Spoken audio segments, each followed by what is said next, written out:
بص يا جماعه، حته الانتماء انك تبقى اهلاوي او تبقى زملكاوي دي مش بتاعتك، ده قلبك من جوه وهو اللي بيحب وهو اللي بيشجع. انت واجب عليك انك تحترم كل واحد وانتمائه، واللي بيشجع حاجه يشجعها وانت لازم تحترم ده اللي جمهور الزمالك عمله مع حسن مصطفى، واحد من كباتن النادي الاهلي قبل كده، واللي لعب وختم مسيرته يعتبر في الزمالك، بس الراجل بيشجع الاهلي من جواه.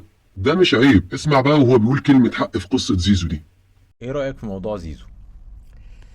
انا شايف يعني انا مبسوط ان هو راح النادي الاهلي. حلو، اكيد انت راجل نحطها على اهلاوي جنب فاكيد كده. هتبقى حابب. بس انا عن نفسي بتكلم دايما النجم الكبير اللي هو الستار كده.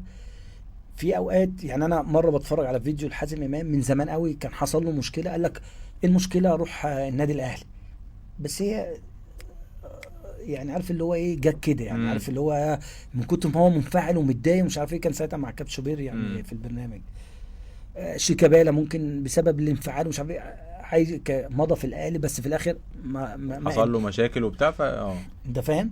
فانا شايف ان زيزو كان يعني حازم امام كان قبليه طبعا نجوم كابتن حسن شحاته، اجيال عماله تورث.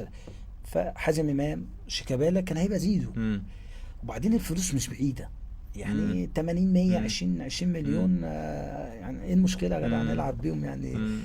فعادي يعني مش الامور مش، بس هتفضل طول عمرك انت النجم الاسطوري يعني. دلوقتي شيكابالا عمال ايه بقاله كام سنه ما لعبلوش 3 4 ماتشات على بعضيهم يعني.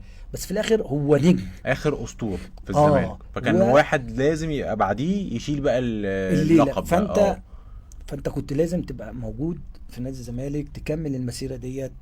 هتعمل بطولات، مش هتعمل كذا. انا بقى ما اعرفش ايه اللي جوه دماغه، بس انا شايف دي انا دايما اقول النجم الكبير هو اللي لازم يستمر في النادي. في حشو كده، في لعيبه حشو ممكن دي تتنقل من هنا لهنا عادي، محدش هيضرب بيها. ماشي. رايه اللي اكيد هيتهاجم عليه من الاهلاويه كلهم. ماشي، محدش هياخد باله منهم. اوكي. وممكن الناس تزعل منهم شويه ومش عارفه ايه والكلام ده، بس دايما النجم الكبير نقلته من هنا لهنا بتبقى فيه زعل جامد. فاهم. وبعدين عايز اقول لك حاجه، زيزو عقبال ما يرجع او يلعب في النادي الاهلي ومستواه كذا هيقعد فتره طويله جدا بسبب التاثير والجمهور عليه وده كذا وده كذا. والفتره اللي هيقعدها ديت 3 4 شهور دولت ولا كام شهر دولت هتأثر اكيد، هتأثر عليه يعني نفسيا وبدنيا، وهيبعد عن المنتخب.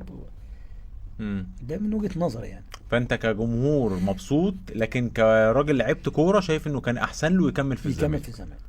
جميل.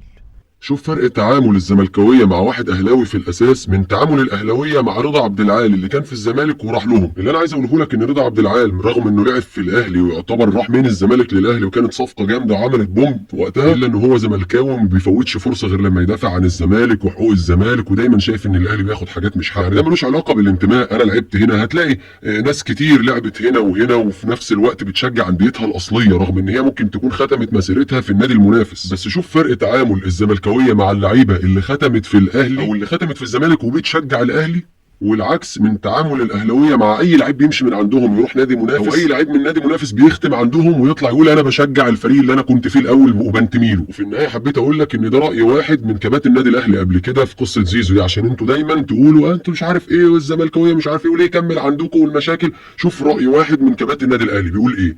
اللي بيقول عندكم كلمه حق المفروض يتضرب له تعظيم سلام.